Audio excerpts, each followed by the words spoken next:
अस्सलामुअलैकुम, बुलेटिन में खुशामदीद। मैं हूँ शाज़ेब अहमद और मैं हूँ इरम ज़ईम। खातून MNA को हिरासा करने का मामला या डकैती। फैसलाबाद में लीगी रहनुमा तलाल चौधरी पर हमला किसने किया, क्यों किया?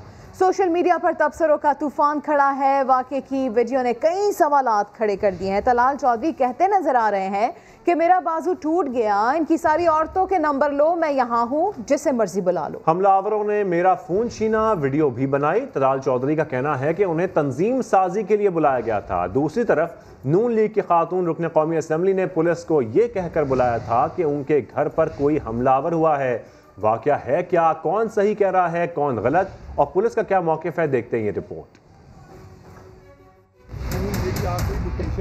मुस्लिम लीग नून के रहनुमा तलाल चौधरी पर फैसलाबाद में हमला। 23 सितंबर की रात मुस्लिम लीगी खातून MNA के घर के करीब तलाल चौधरी को निशाना बनाया गया। तलाल चौधरी 3 रोज से लाहौर के अस्पताल में जेरे इलाज हैं। हमला कब हुआ, क्यों हुआ, किसने किया? सोशल मीडिया पर तूफान खड़ा हो गया। भांत भांत की बोलियां बोली जाने लगी। हलचल मची तो तलाल चौधरी के अहले खाना की तरफ से भी बयानात सामने आने लगे, मगर तजादात से भरपूर। तलाल चौधरी के भाई बिलाल चौधरी ने हमले की तस्दीक की, जबकि चाचा ने कहा तलाल पर हमला नहीं हुआ, बल्कि वो घर में सीढ़ियों से गिरकर जख्मी हुए। तलाल चौधरी का वीडियो क्लिप सामने आने के बाद उनके चाचा का बयान तो बेमानी हो गया। ਇਹਨਾਂ ਨੇ ਮੇਰਾ ਫੜ ਕੇ ਫੋਨ, ਮੇਰੀ ਆਖਰੀ ਲੋਕੇਸ਼ਨ ਇੱਥੇ ਆ, ਮੇਰੀ ਬਾਜ਼ੂ ਟੁੱਟੀ ਆ ਸਰ। ਕੋਈ ਐਸਪੀ ਸਾਹਿਬ ਨੂੰ ਬੁਲਾ ਲਓ, ਸੁਹੇਲ ਚੌਧਰੀ ਸਾਹਿਬ ਨੂੰ ਕਹੋ ਕਿ ਤਲਾਲ ਸਾਹਿਬ ਜਲਦੀ ਜਨਾਬ ਨੂੰ ਇੱਥੇ ਪਹੁੰਚਣਾ ਪੈਣਾ। तलाल चौधरी का ये वीडियो क्लिप एक तरफ और उनके अहले खाना का बयान दूसरी तरफ। पुलिस के बयान से तो सारा मामला ही उलझ गया।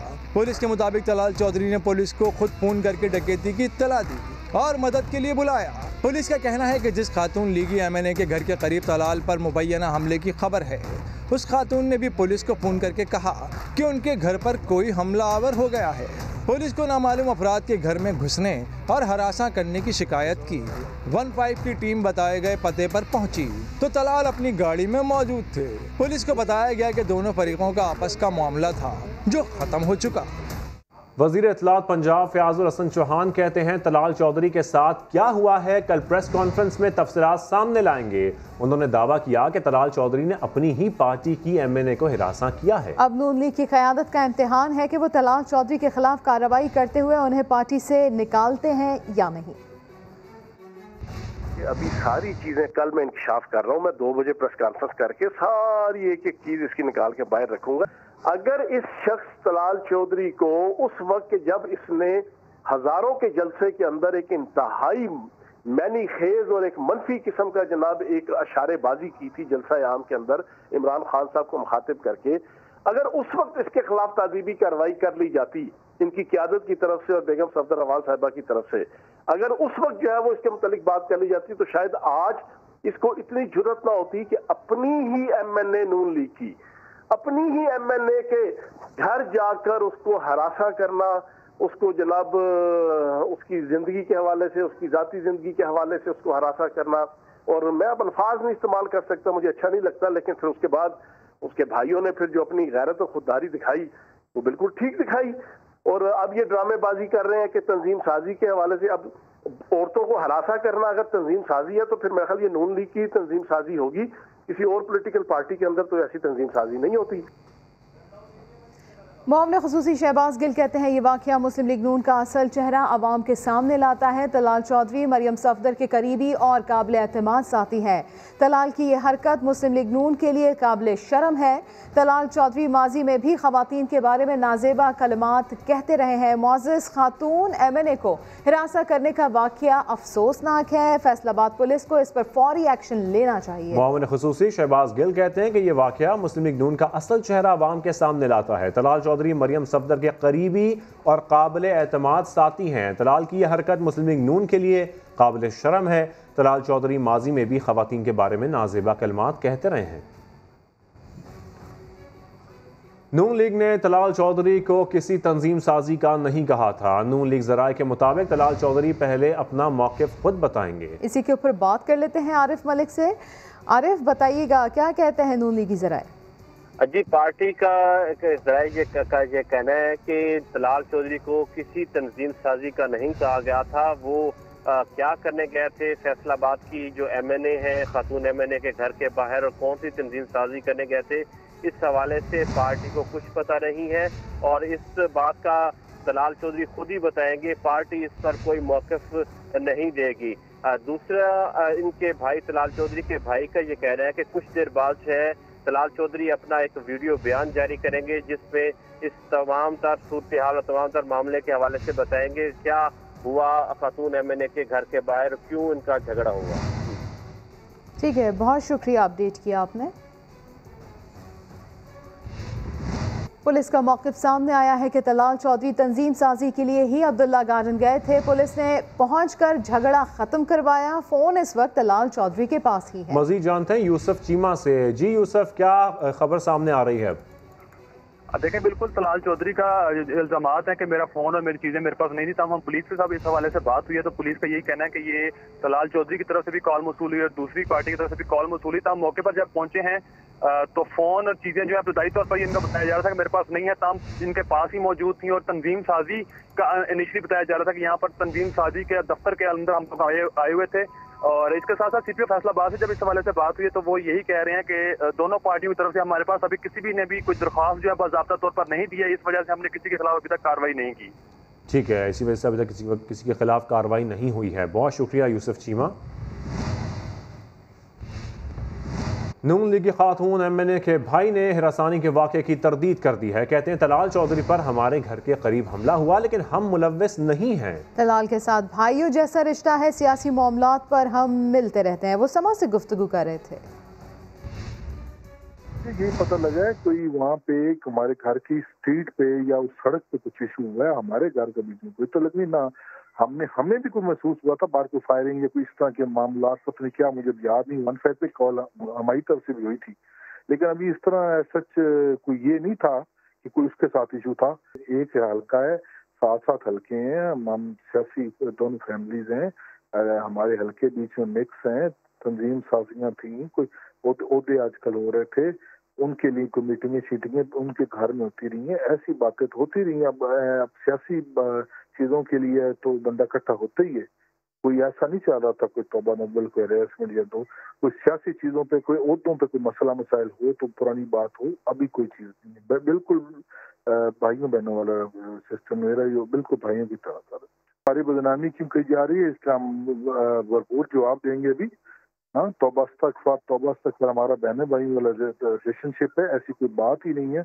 और CPO फैसलाबाद सुहेल चौधरी कहते हैं अभी तक किसी फरीक ने हमें दरख्वास्त नहीं दी है, दरख्वास्त आएगी तो कार्रवाई होगी। अभी तक हमें कोई किसी फरीक ने दरख्वास्त नहीं दी। अगर कोई फरीक हमें दरख्वास्त देगा इन दोनों में से तो जो कानूनी कार्रवाई बनती होगी हम कर लेंगे। अब मामला तो तब कोई एक्शन पुलिस देती है जब कंप्लेनेंट पार्टी आपको दरख्वास्त देती है। हमें कंप्लेनेंट पार्टी ने कोई दरख्वास्त नहीं दी तो हम इसके फैक्ट फाइंडिंग इंक्वायरी तो हमारी इंटरनल कंजम्पशन के लिए है। लेकिन ये अगर हमें तो कोई दरख्वास्त देंगे और उसमें रिक्वेस्ट करेंगे कोई लीगल एक्शन का तो हम कर दें।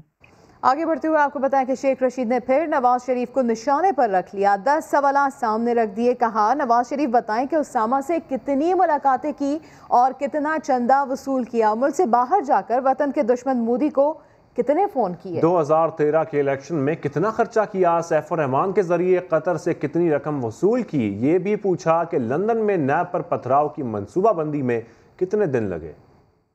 मैं 10 पॉइंट आज कहना चाहता हूं नवाज शरीफ साहब को। आपने उसामा बिन लादन से कितनी मुलाकातें की और कितने पैसे बतौर चंदा वसूल किए। अजमल कसाब के घर का एड्रेस राइटर को किसने दिया और वो कौन लोग थे जिसने हिंदुस्तान को अजमल कसाब का डेटा प्रोवाइड किया। दुश्मन मुल्क के सरबराह मोदी को मुल्क से बाहर फोन क्यों करते थे आप। क्या पाकिस्तान से अंदर आपको खतरात थे कि आपकी बातें मुल्की सलामती के खिलाफ होंगी और वो आउट हो जाएंगी। लाहौर से हमला आवरों की बसें इस्लामाबाद चीफ जस्टिस सज्जाद शाह पर हमला करने के लिए भेजी। लाहौर से जो बसें ऑर्गेनाइज की किसने पंजाब हाउस सुबह उनको नाश्ता करवा के सुप्रीम कोर्ट पर हमला करवाया। वोट की बात करते हैं, कोर्ट की बात क्यों नहीं करते। जो कोर्ट उसको तलब करता है तो वो बीमारी का बहाना बनाता है। जब तकरीर करनी हो पाकिस्तान की सलामती के खिलाफ तो एक घंटा खिताब करते हैं। डॉन लीग के पीछे कौन था। आज इतराफ कर लिया आपने, तो पहले इनकार क्यों किया था? 213 के इलेक्शन में कितना खर्चा किया आपने और सैफुर रहमान के जरिए कतर से आपको कितने पैसे वसूल हुए? नैब की अदालत में नंबर 9 पथराव की मनसूबाबंदी लंदन से कितने दिनों में हुई? कैमरे जिन्होंने इस फुटेज को कवर किया उनको रोकने के लिए आपने कितनी कोशिशें की? उनके मालकान को फोन किया कि ये पथराव के थैले ना दिखाए जाएं। बेनज़ीर की किरदार कुशी के लिए पीटर गैलब्रेथ का लेटर हुसैन हक्कानी के दस्तखतों से किसने जारी किया? मैं आज 10 सवाल छोड़ के जा रहा हूँ और मुझे उम्मीद है कि सोमवार तक इन 10 सवालों के जवाब मिल जाएंगे। और अहम खबर शामिल कर रहे हैं। शहबाज शरीफ का बड़ा बयान सामने आया है। कहते हैं उनके कायद ने तकरीर में आइन से मुतसादिम कोई बात नहीं की, सब मुझ पर मुफाहमती सियासत का इल्ज़ाम लगाते हैं। बताएं मुफाहमत से अब तक क्या ज़ाती मफाद हासिल किया? इसी के ऊपर बात कर लेते हैं आरिफ मलिक से। आरिफ, शहबाज शरीफ मजीद क्या कहते हैं? जी, ये शहबाज शरीफ की आज सीनियर सहाफ़ियों के साथ ये गुफ्तगू हुई है। उस गुफ्तगू में शहबाज शरीफ ने कहा कि नवाज शरीफ की जो APC के अंदर जो तकरीर थी वो आइन और कानून के मुताबिक थी। मेरे कायद है तकरीर में कोई ऐसी बात नहीं की जो आइन से मुतसादिम हो। सब मुझ पर मुफाहमती सियासत का इल्ज़ाम लगाते हैं। बताएं मुफाहमत से अब तक क्या ज़ाती मफाद हासिल किया है? ये शहबाज शरीफ ने एंकर्स और सीनियर सहाफ़ी से गुफ्तगू किया और इसमें कहा है कि हुकूमत को जितना वक्त देना था दे चुके, मजीद वक्त नहीं दे सकते। इमरान खान मुझे हर सूरत गिरफ्तार करवाना चाहते हैं। APC के जो फैसले हुए हैं उन पर मनोअन जो है वो अमल किया जाएगा और मौलाना फजल रहमान बुजुर्ग सियासतदान है, इसलिए उन्हें क़यादत इस सारे की सौंपी हुई है। और ये भी कहा कि बहुत हो गया, अब हुकूमत को अब 1 मिनट नहीं देना चाहते। अब वक्त आ गया है कि हुकूमत को बेनकाब किया जाए। हमारे मंसूबों में शफाफियत है, एक ढेले की करप्शन नहीं कि अपने मंसूबों के हवाले से भी तमाम तर तफसीलात है वो बताई है। नवाज शरीफ ये भी बताया कि नवाज शरीफ ने कभी भी महाज राय की बात नहीं की और जो वो तकरीर की है वो आइन और कानून के मुताबिक की गई है। ये शहबाज शरीफ की आज सीनियर सहाफ़ियों के साथ गुफ्तगू हुई है। जी ठीक है आरिफ मलिक, आप इस हवाले से हमें अपडेट कर रहे हैं। शहबाज शरीफ उन्होंने सीनियर सहाफ़ियों से आज गुफ्तगू की और उनकी जानिब से ये कहा गया कि नवाज शरीफ ने तकरीर में आइन से मुतसादिम कोई बात नहीं की, सब मुझ पर मुफाहमती सियासत का इल्ज़ाम लगाते हैं। बताएं मुफाहमत से अब तक क्या ज़ाती मफाद हासिल किया? शहबाज शरीफ उनकी जानिब से ये भी कहा गया कि हुकूमत को जितना वक्त देना था दे चुके, मज़ीद अब नहीं देंगे। इमरान खान मुझे हर सूरत गिरफ्तार करवाना चाहते हैं। शहबाज शरीफ की जानिब से ये भी कहा गया कि APC के फ़ैसलों पर हर सूरत अमल दरामद होगा। फजल रहमान बुजुर्ग सियासतदान है, इसलिए उन्हें क़यादत सौंपी। शहबाज शरीफ ने यह भी कहा कि वक्त आ गया है कि हुकूमत को बेनकाब किया जाए। नवाज शरीफ ने कभी महाज आराई की बात नहीं की है। इसी के ऊपर तज्जिया ले लेते हैं। अदनान आदिल साहब ने हमें ज्वाइन किया है। सर, शहबाज शरीफ कह रहे हैं कि नवाज शरीफ ने तकरीर में आइन से मुतसादिम कोई बात नहीं की और वक्त आ गया है कि हुकूमत को बेनकाब किया जाए। देखिए, ये बात तो सही है कि उन्होंने आइन से मुतसादिम कोई बात नहीं की और आइन में तो यही है कि हर इदारे का अपना अपना एक आइनी किरदार है, लेकिन खुद वो उनका अमल जो है आइन से खासा मुतसादिम रहा है। वो खुद इस जनरल ज़ियाउल हक की पैदावार हैं और पाकिस्तान के मखसूस हालात हैं। एक होता है कि तहरीरी आइन होता है और एक जो प्रैक्टिकल डी फैक्टो आइन होता है। तो जो मुल्क के सलामती के इदारे हैं उनके ऊपर कीचड़ उछालना जो है, ये कोई एक शख्स जो 3 बार वजीर आजम रहा हो उससे ये तवक्को नहीं की जाती है। तो उन्होंने ये बात तो की है कि कौमी सलामती के इदारों के ऊपर कीचड़ उछाला है, इल्ज़ाम तराशी की है और ऐसा माहौल ख़राब करने की कोशिश की है, पाकिस्तान के अवाम को फ़ौज के ख़िलाफ़ उकसाया है। तो ठीक है कि सियासत में मुख्तलिफ इदारों का अमल दखल नहीं होना चाहिए, वो तो आइन के अंदर है। तो इसका मतलब है कि जब शहबाज शरीफ भी उनके बात की तारीफ कर रहे हैं, तो इसका मतलब है कि शहबाज शरीफ भी उसी रास्ते पे चलना चाहते हैं जो नवाज शरीफ ने मुतय्यन किया है। शहबाज शरीफ की इस बात से तो वाज़ेह हो जाता है कि वो अपने भाई को ही फॉलो करेंगे और उन्हें नजर आ रहा है कि वो करप्शन के केसेस में बहुत फंस चुके हैं, उनसे उनका निकलना मुश्किल नहीं है। इसलिए वो भी एक जारहाना रवैया अख्तियार कर रहे हैं हुकूमत के खिलाफ और कह रहे हैं कि अब इनको घर भेजना होगा और इनको बेनकाब करना होगा। तो इसका हम इसे मजीद वक्त नहीं दे सकते। तो इसका मतलब है कि शहबाज शरीफ भी हुकूमत से टकराव की पॉलिसी के ऊपर चलना शुरू हो गए हैं नवाज शरीफ की तरह। बहुत शुक्रिया अदनान आदिल साहब आपका। मुस्लिम लीग नून के सेक्रेटरी जनरल एहसन इकबाल ने आर्मी चीफ से वन-ऑन-वन मुलाकात की एक बार फिर तरदीद कर दी है। कहा शेख रशीद को कभी संजीदा नहीं लिया। आप क्यों ले रहे हैं? उनका कहना था कि हुकूमती वज़रा ने हसास मामले को सियासी मकासद के लिए इस्तेमाल किया।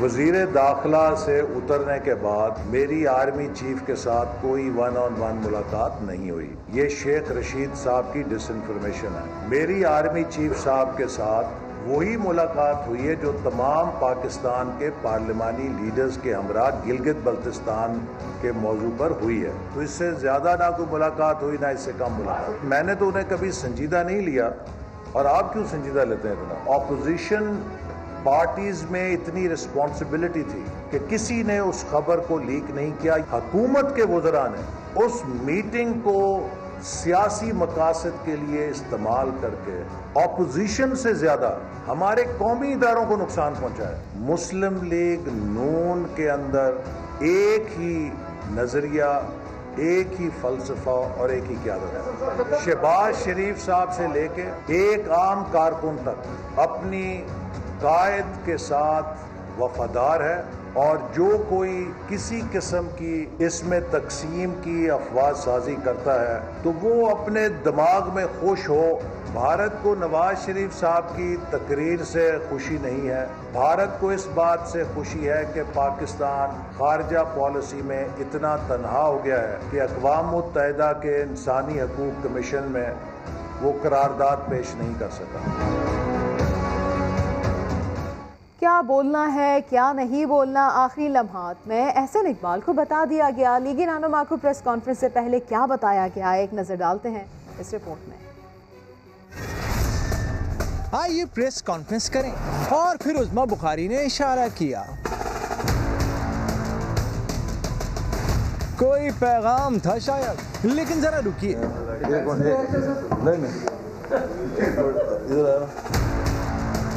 क्या बात है, क्या बात करनी है और क्या नहीं, ये समझ लें और अच्छी तरह समझ लें, सुन लें। मरियम औरंगजेब ने बताया, अच्छी तरह समझ गया क्या बोलना है क्या नहीं। ये कहकर एहसन इकबाल प्रेस कॉन्फ्रेंस के लिए पलटे। अरे मगर रुकिए, बात अधूरी रह गई। मरियम औरंगजेब ने बैठते बैठते फिर कुछ समझा दिया।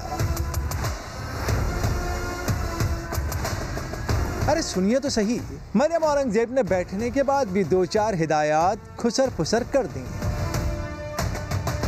अब लीगी रहनुमा एहसन इकबाल उस प्रेस कॉन्फ्रेंस के लिए तैयार हो गए, जिसके लिए जो कुछ सोच कर आए थे कि बोलना है वो अब नहीं बोलना, और जो कुछ बोलना है वो आखिरी वक्तों में बता दिया गया। नवाज शरीफ का एक और ट्वीट सामने आया है। कहा, मुझे सजा देते देते मुल्क को डबो दिया गया, अब हम इस मुल्क को मजीद तमाशा नहीं बनने देंगे। अपने ट्वीट में वीडियो भी शेयर की और लिखा, यह है हकीकत इस एहतसाब की जिसके जरिए आपके 3 बार मुंतखब वजीर आजम को इंतकाम का निशाना बनाया गया।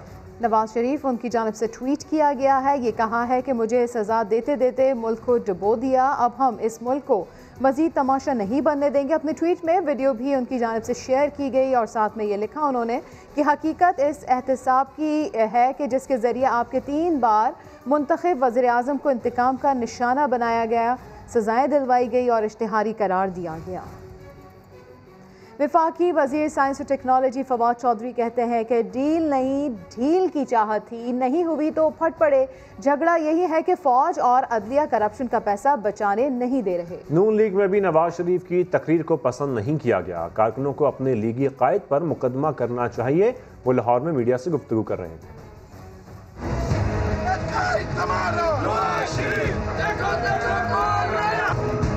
मुस्लिम लीग नून का जो कारकुन है वो मुहिब वतन है, उन्होंने नवाज शरीफ साहब की तकरीर को बिल्कुल पसंद नहीं किया। मरियम नवाज बाद में फ़ोन करके उनको बता रही थी कि आपकी तकरीर से बहुत कोई इनकलाब आ गया है। नवाज शरीफ साहब की तकरीर के बाद एक सीरियस डिबेट अब PMLN के अंदर हो रही है और वो सोचते हैं कि उन्हें लीडरशिप की तब्दीली की ज़रूरत है। मुस्लिम लीग नून के जो कारकुनान हैं वो नवाज शरीफ फैमिली को अपनी क़यादत से अलहदा करेंगे। डील नहीं थी, डील की चाहत थी। जब डील नहीं हुई है तो फिर सारे जो है वो फट पड़े हैं। अदालतें भी नून लीग के ख़िलाफ़ है, फ़ौज भी नून लीग के ख़िलाफ़ है और हम तो खैर ख़िलाफ़ हैं ही। तो फिर पूरा पाकिस्तान आपके ख़िलाफ़ है, तो आप कैसे यहाँ पे जो है वो पॉलिटिक्स करेंगे। इस मुल्क में सिवाय इमरान खान के ये जो मौजूदा इस वक्त लीडरशिप है हमारी, उसमें किसने फ़ौज के मार्शल लॉ में वो शामिल नहीं रहा। फ़ौज और अदलिया हमारी मदद क्यों नहीं कर रहे उन पैसों को बचाने के लिए? और तो कोई झगड़ा नहीं है। नवाज शरीफ साहब का मकसद ये है कि हम फ़ौज के ऊपर इतना दबाव डालें, जो प्राइम मिनिस्टर साहब ने भी कल बात की है। नवाज शरीफ साहब का क्या प्रॉब्लम? आसिफ नवाज जंजुआ साहब को आर्मी चीफ मुकर्रर किया, उनसे उनकी लड़ाई हुई। वहीद काकड़ साहब को मुकर्रर किया, उनसे उनकी लड़ाई हुई। जहांगीर करामत साहब से को मुकर्रर किया, उनसे उनकी लड़ाई हुई। परवेज मुशर्रफ साहब को मुकर्रर किया, उनसे उनकी लड़ाई। मैं समझता हूँ कि अगर जनरल बाजवा साहब जैसे खुले दिल के आदमी के साथ अगर कोई नहीं चल सकता और उसको उस पर भी गिले हैं, वो फिर किसी के साथ नहीं चल सकता। एक और अहम मामले की बात करेंगे। कराची खंडर बना हुआ है और सिंध सरकार ने पिकनिक के लिए जंगल में एक सड़क पर 45.5 करोड़ रुपए लगा दिए। ये कौन सी शाहराह है और सिंध सरकार का क्या अनोखा इकदाम है? इसी के ऊपर बात कर लेते हैं। ब्यूरो चीफ कराची फैसल शकील ने हमें स्टूडियो में ज्वाइन किया है। सर, बारिश से पहले और बारिश के बाद शहर की सड़कों का इस वक्त बुरा हाल है। गड्ढे, हादसा, ट्रैफिक जैम कई मसाइल का वो सबब भी बन रहे हैं, लेकिन हम देख रहे हैं कि सिंध हुकूमत ने सिर्फ एक सड़क पर करोड़ों रुपए लगाती है। कौन सी सड़क है ये जो इतनी ज़्यादा अहम हो गई है इनके लिए?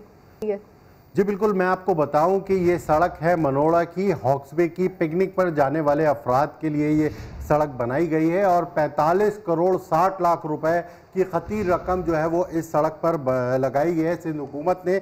और 28 फीट कुशादा और 6 किलोमीटर ये तवील सड़क है जो कि जंगल में बनाई गई है। इस पे शायद ही जो है वो 100-200 अफराद जो है या 100-200 गाड़ियाँ सफ़र कर सके जो पिकनिक पर जाती हैं। लेकिन शहर की इस वक्त जो सूरत हाल है, जिसमें आप देख रहे हैं माड़ीपुर रोड जिससे हॉक्सबे जाया जाए, उसकी क्या सूरत हाल है। वहाँ से लाखों गाड़ियाँ जो हैं वो यौमिया गुजरती हैं, जिसमें माल बरदार गाड़ियाँ हैं, पिकनिक पर जाने वाले अफराद की गाड़ियाँ हैं, हब रिवर रोड जाने बलूचिस्तान जाने वाले अफराद की गाड़ियाँ हैं। कई फिट जो है वो गड्ढे पड़े हुए हैं, लेकिन उसको जो है वो सिंध सरकार का होश नहीं है। इसके अलावा हम देखें कि पूरे शहर में नॉर्थ नाजमाबाद हो गया, गुलबाई, शेरशाह, गुलशन इकबाल, ओल्ड सिटी एरिया और शहर के मुख्तलिफ इलाके, पूरा शहर जो है इस वक्त खंडर बना हुआ है। कई फिट जो है वो सड़कें तबाह हैं जहां पर शहरी गुजरते हैं, लेकिन उनका ख्याल नहीं आया। सिंध सरकार को अगर ख्याल आया तो पिकनिक मनाने वालों का ख्याल आया और उनका दर्द रखा और उनके लिए जो है वो 48 करोड़ 60 लाख पर मालियत की जो है वो एक सड़क बना दी गई और वो आलीशान सड़क का आज जो है वो वज़ीर आला सिंध ने इफ्तिताह किया। तो ये हैरान कुन बात है और ये लोगों के लिए लतीफ़ा भी है और परेशानी का भी आलम है। यहाँ पर लोग किस तरह से रुल रहे हैं, ट्रैफिक जैम की सूरत हाल हो रही है, हादसा हो रहे हैं तबाहशुदा सड़कों की वजह से, लोग बीमार हो रहे हैं धूल मट्टी की वजह से। लेकिन शहर भर में जो है वो कहीं ये ऐसी तामीरात नहीं की गई, ऐसी सड़कें नहीं बनाई गई जो कि जंगल में बनाई। अच्छा फैसल, अब जैसे आप बता रहे हैं कि 45 करोड़ 60 लाख इस सड़क पर लगाए गए हैं और जैसा कि आपने जिक्र भी किया मुख्तलिफ इलाकों का जहाँ पर ज़रूरत है मुरम्मती काम करने की, सड़कें बनाने की, क्या वजूहात हैं जो सिंध हुकूमत ने सिर्फ इस सड़क को बनाया है और बाकी पूरे शहर को छोड़ दिया है? जी बिल्कुल, वज़ीर आला सिंध ने अपने तकरीर में ख़ुद ये बताया कि ये नया ज़िला बनाया तो नया ज़िला का पहला इफ्तिताह जो है वो हम कर रहे हैं। तो ख़ास तौर पर वो इलाके चुने जाते हैं सियासी तौर पर जहाँ पर जो है वो पीपल्स पार्टी और सिंध हुकूमत को जो है वो वोट मिलता है या उन्हें कोई फ़ायदा होता है वो उन सड़कें बनाने में। तो इसलिए जो है इस तरह जो है वो इस इलाके में सड़क बना दी गई जहाँ पर ज़्यादा इस्तेमाल ही नहीं और पूरे शहर में जहाँ पर सूरत हाल है पूरे बीच शहर की, आप सदर की बात कर लें, आप सुलझर बाज़ार की बात कर लें, आप किसी भी शहर के इलाके में देख लें क्या सूरत हाल है। सीवरेज का पानी सड़कों पर पड़ा हुआ है, बारिश का अभी भी पानी मौजूद है, कई फिट गड्ढे मौजूद है, लोगों के हादसा हो रहे हैं, जान खतरे में है। फिर भी जो है वो ख्याल नहीं आ रहा सिंध हुकूमत को और ख्याल आया तो वो जंगल का आया जहाँ पर लोग तफरी करने जाएं और वो सड़क इस्तेमाल करें और खुश हो जाएं। ठीक है, हमें ज्वाइन किया है पीपल्स पार्टी रहनुमा तैमूर तालपुर ने। सर, पीपल्स पार्टी के काम की अगर हम बात कर लें, इस वक्त कराची की दीगर सड़कों की अगर बात की जाए तो इंतहाई बुरे हाल में, लेकिन जंगल में एक सड़क जहां पर लोग पिकनिक के लिए जाते हैं तो फिर इस सड़क का इस्तेमाल किया जाता है, उस पर तकरीबन 45.5 करोड़ रुपए खर्च कर दिए गए हैं पीपल्स पार्टी की जानिब से। बिस्मिल्लाहिर्रहमानिर्रहीम, ये एक बहुत इम्पोर्टेंट प्रोजेक्ट है। आपके जितने भी फॉरेनर्स लोग कराची आते हैं उनका एक ही पिकनिक पॉइंट होता है जहां पर वो जाते हैं आपके जितने भी लोग हैं यहाँ पर कराची के तफरीह के लिए, सारे कराची आइट्स का फेवरेट स्पॉट है जहाँ पे ये रोड बन रहा है। बजाय इसके कि मेरे ख्याल से आपको इनकरेज करना चाहिए कि इतना इम्पोर्टेंट रोड जो यहाँ पर सिंध हुकूमत बनाने के लिए शुरू कर दी हमने बनाना, उसको तो आपको इनकरेज करना चाहिए। लेकिन तैमूर साहब, पिकनिक तो बात की बात है, जो शहर के अंदर की सूरत हाल है, जो शहरी हैं कराची के, उनका बुरा हाल है। हमने बारिशों के बाद देखा कि जो सड़कें थी वो तबाह हाल हो चुकी हैं। वहाँ पर शहरियों के लिए कोई एक भी सड़क ऐसी नहीं है जिसका हाल ठीक हो, तो उनको ज़्यादा ध्यान नहीं देना चाहिए इससे पहले कि आप जो पिकनिक की सड़कें उनको बनाएं। मेरे भाई, ये जो पिकनिक की सड़क हम बना रहे हैं उस पर भी वही कराची के लोग जाएंगे, कोई बाहर से लोग नहीं आएंगे। हमारे लेकिन जो लोग कराची के अंदर सड़कों पर सफर कर रहे हैं उनका तो काफी बुरा हाल है। तो सिंध हुकूमत ने ये थोड़ी कहा है कि हम वहाँ पर सड़कें नहीं बनाएंगे, वहाँ पर भी बनाएंगे, यहाँ पर भी बनाएंगे।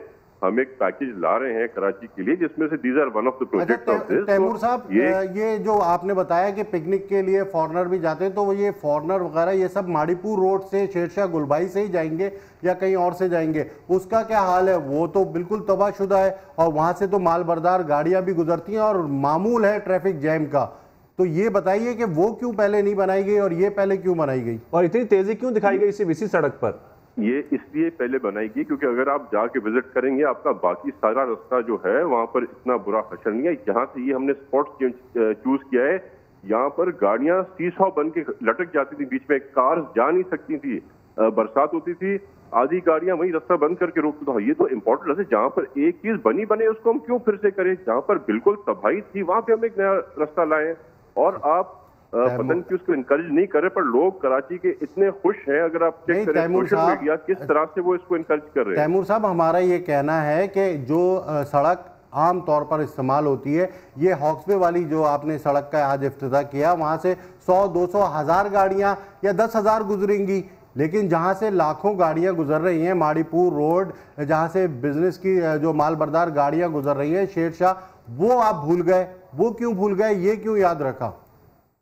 ये इसलिए याद रखा क्योंकि हम एक अवामी हुकूमत हैं और हम अवाम की पसंद से चलते हैं। हम पर जितना प्रेशर कराची के लोगों का था इस सड़क को बनाने के लिए, इसीलिए हमने इसको प्रायोरिटाइज किया है। और बाकी जहां जहां पर सड़कें टूटी हुई हैं, जहां जहां पर रिपेयर की जरूरत है, वो हम कराते आ रहे हैं और ज्यादा इनकरेज करेंगे उस चीज। अच्छा, कोई टाइम फ्रेम आप दे सकते हैं? हम बड़ा अप्रिशिएट करते हैं इस सड़क को कि जो आपने इसको तामीर किया है, इसको बनाया है। जो बाकी सड़कें शहर के अंदर की, वो कब तक बन जाएंगी? कोई आप बता सकते हैं कुछ इस हवाले से? इंशाल्लाह विद इन नेक्स्ट 3 years हम अगली इलेक्शन से पहले इंशाल्लाह कराची का नक्शा बहुत कर देंगे। सर 3 साल, ये तो कुछ ज्यादा ही टाइम नहीं हो गया? 3 साल ज्यादा टाइम नहीं है, बहुत बड़ा शहर है कराची। पिछले जो है 35 साल MQM की हुकूमत रही, इन लोगों ने ये सारे काम क्यों नहीं किए? 12 साल से आप भी थे। हम तो 3 साल की बात करें, उनके 35 साल तो काउंट ही नहीं कर रहे हैं आपके साथ। तो 12 साल से आप भी थे तैमूर साहब? 12 साल में भी 5 साल वो हमारे साथ थे। हाँ, 12 साल में भी वो 5 साल हमारे साथ थे। लेकिन हम देख रहे हैं कि कराची का हाल तो बिगड़ा ही है, कहीं सुधरता हुआ तो नजर नहीं आ रहा। और फिर बारिश के बाद तो रोड्स का बहुत बुरा हाल है, गड़े पड़े हुए हैं, हादसात हो रहे हैं, जिसकी वजह से ट्रैफिक जैम है शहर में। आप बिल्कुल दुरुस्त फरमा रही हैं, पर आप जरा ये भी देखें कि बाकी जो आपके फ्लाईओवर्स बने हैं, आपके अंडरपासेस बने हैं, जो हमने नए रोड बनाए हैं, हमने जो अस्पताल बनाए हैं, हमने 15 NICD दिए हैं कराची को, हमने 6 NICH दिए हैं कराची को, हमने जो बेनजीर भुट्टो 600 बेड का state of the art trauma centre बनाया। तो ये तो हमारी सारे फेदर्स हैं हमारी कैप में अल्हम्दुलिल्लाह जी। आज आप पहले कंपेयर करते थे कराची को लाहौर से, तो बड़ा एक बुरा इंप्रेशन होता था। आज ये लेवल आ गई कि हम कराची को कंपेयर कर सकते हैं। क्या कह रहे हैं? अच्छा, लाहौर से कराची को कंपेयर कर सकते हैं? बिल्कुल कर सकते हैं, आज आप बिल्कुल कर सकते हैं। आपके जो लोग सर मेरे ख्याल में आप घूमते हैं वो इम्प्रूवमेंट देखते हैं और वो पसंद करते हैं, चेंज को पसंद करते हैं लोग। ठीक है, बिल्कुल। चलें, अच्छी बात है इस रोड को तामीर किया गया है, लेकिन फिर भी कराची के शहरी वो ये उम्मीद करते हैं कि जो बाकी सड़कें जो इस वक्त तबाह हाल है उन्हें भी ठीक किया जाए, नई सड़कें यहाँ पर भी बनाई जाए। बहुत शुक्रिया तैमूर तालपुर साहब और फैसल शकील आपका भी। वक्त बदलते ही जबान भी बदल गई। कराची पैकेज के ऐलान के वक्त पीपल्स पार्टी और PTI जितनी मुफाहमत और साथ चलने की बातें कर रही थीं, अब वो सब हवा हो चुका है। आइए देखते हैं।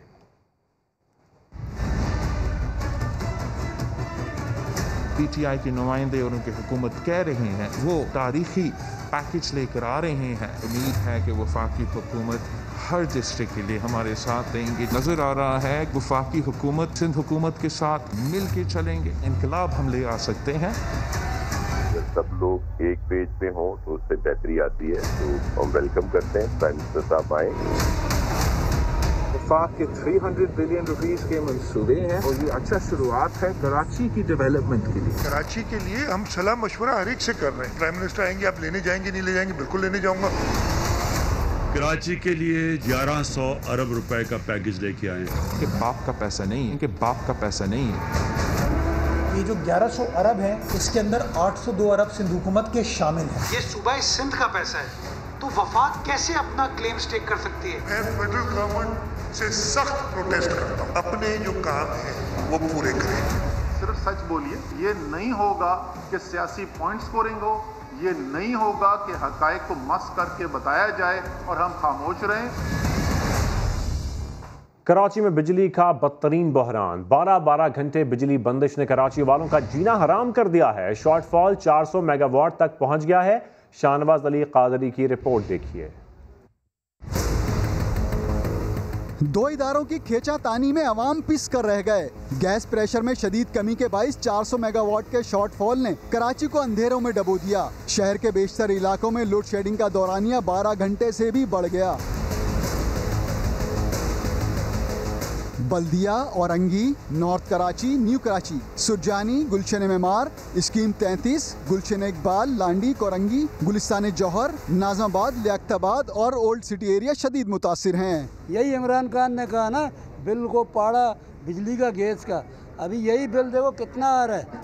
हाँ, बिल भी आ रहा है और बिजली भी जा रहा है, गैस भी जा रहा है। लाइट इधर रात को 2 बजे जाता है तो 5 बजे आता है, 5 बजे से सुबह 8 बजे तक होता है, फिर 8 बजे से 11 बजे तक गायब, फिर 11 से 12 बजे तक 1 घंटा देता है, फिर 12 से 4 बजे तक लाइट खलास। भी बहुत सारे आ जाते हैं बिल, हर वक्त बिल आ जाता है, लेकिन बिल जो इतना बिल आता है इतना लेट देता ही नहीं। SSGC के मुताबिक मुख्तलिफ गैस फील्ड से सप्लाई कम होने से 150 मिलियन मकब फीट गैस की कमी का सामना है। गैस बहरान की वजह से के इलेक्ट्रिक की पैदावारी सलाहियत बुरी तरह मुतासिर है, जिसका खमियाजा आवाम को भुगतना पड़ रहा है। कैमरामैन शाहिद बलोच और साथी रिपोर्टर अशरफ खान के साथ शाहनवाज अली, समा, कराची। नवाज शरीफ से मौलाना फजल रहमान ने टेलीफोनिक रब्ता किया है। असेंबली से इस्तीफों के लिए कमेटी के क़याम पर तबादला ख्याल हुआ है। बात कर लेते हैं जुल्करनैन इकबाल से। जुल्करनैन, बताइएगा क्या बात हुई है मजीद? देखिए, मौलाना फजल रहमान ने कुछ ही देर पहले टेलीफोनिक रब्ता किया साबिक़ वज़ीर-ए-आज़म नवाज शरीफ से लंदन में, और दोनों के दरमियान जो मुल्क की सियासी सूरत हाल है उस पर और जो अपोजिशन की अब मुतवक्किल तहरीक आ रही है हुकूमत के खिलाफ, इस हवाले से भी मुशावरत की गई है। और असम्बली से इस्तीफे देने के मामले पर, क्योंकि मौलाना फजल रहमान और मुस्लिम लीग नून के जो सरबराह है वो एक ही पेज पर है, इसलिए इस हवाले से कमेटी के क़याम पर भी तबादला ख्याल किया गया है। जबकि जो अपोजिशन का नया इत्तेहाद है पाकिस्तान डेमोक्रेटिक मूवमेंट, उसकी सरबराही के ऊपर भी दोनों रहनुमाओं के दरमियान मुशावरत हुई है। और ऑल पार्टीज कॉन्फ्रेंस के बाद की सूरत हाल पर और जो सियासी बयानात आ रहे हैं मुख्तलिफ हुकूमती वज़रात की जानिब से, उसके हवाले से भी तफसीली मुशावरत दोनों के दरमियान की गई है। बहुत शुक्रिया जुल्करनैन इकबाल आपका। और तो शखाना रेफरेंस में इश्तिहारी करार पाने के बाद नवाज शरीफ की जायदाद जब्तगी का मरला आ पहुंचा। नैब ने मियां साहब की गाड़ियों, ज़मीन और बैंक अकाउंट्स का रिकॉर्ड लेने के लिए LTA और एक्साइज डिपार्टमेंट समेत मुख्तलिफ महकमों को खत लिख दिए हैं। सुहेल रशीद की रिपोर्ट। लंदन में मौजूद नवाज शरीफ अदालतों से गैर हाजिर होने पर इश्तिहारी तो पहले ही करार दिए जा चुके, लेकिन इसी पर बस नहीं, मियां साहब के नाम पाकिस्तान में मौजूद तमाम असासे भी जब्त होंगे। नैब रावलपिंडी ने जायदाद, गाड़ियों और बैंक अकाउंट्स की खोज लगाना शुरू कर दी।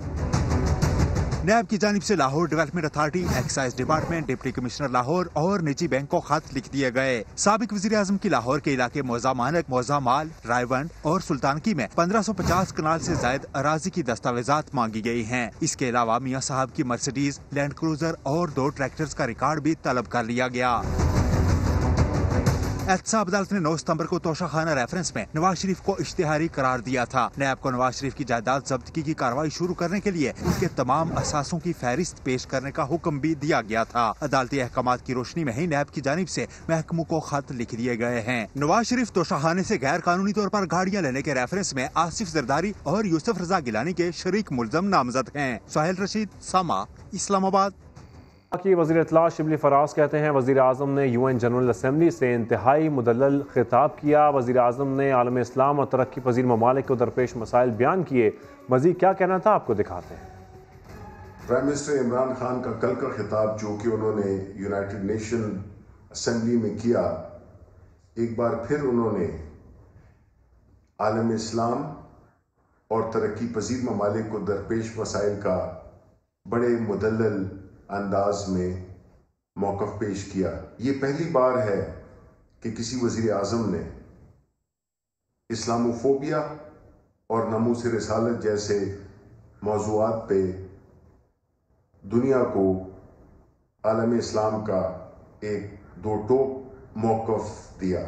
इससे ज़ाहिर होता है कि प्राइम मिनिस्टर इमरान खान एक आलमी सतह के आधे साल बाद स्कूल खुल रहे हैं तो बच्चों की नए बस्तों और कॉपीज़ की फरमाइश पर वालिदैन ने सरखम कर लिया, लेकिन 9वीं और 10वीं जमात की चंद किताबें ना मिलने पर तलबा परेशान भी है। सलमान अहमद रिपोर्ट करेंगे। कई महीनों से ऑनलाइन क्लासेस हो रही थी, अभी स्कूल खुलेंगे, पढ़ाई अच्छी होगी, मज़ा आएगा, दोस्त से मिलेंगे। कोरोना ने भी क्या तारीख रकम की। एक वक्त था जब स्कूल के नाम पर बच्चों का मुंह बन जाता था,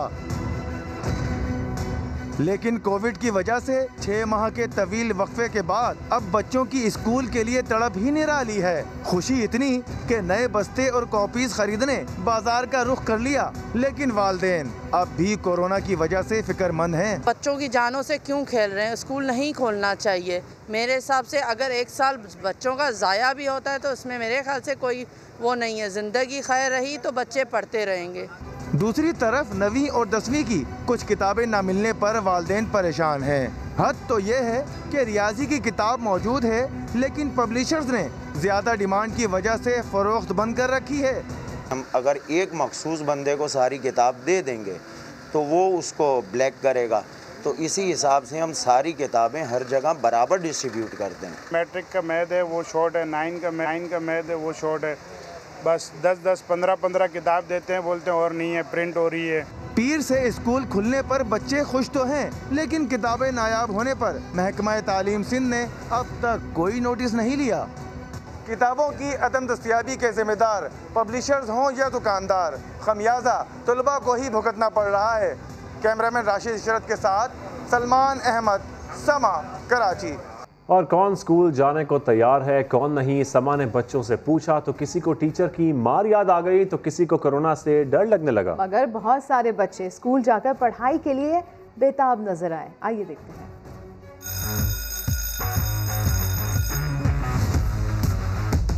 स्कूल जाएंगे, कोरोना खत्म हो जाए, अल्लाह का शुक्र है, इसलिए कि हम स्कूल जाएंगे और पढ़ाई करेंगे। मैं स्कूल नहीं जाना चाहता हूँ, स्कूल में सर कूटते हैं रग रग के।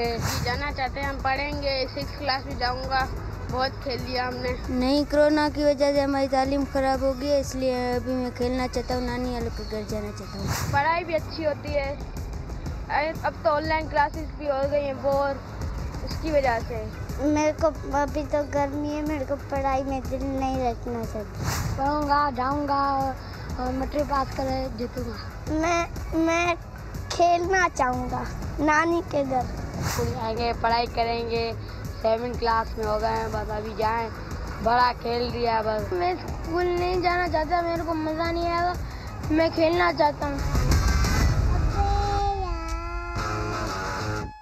फिल वक्त इतना ही। एक ब्रेक के बाद हाजिर होंगे हेडलाइंस के साथ। देखते रहिए समा।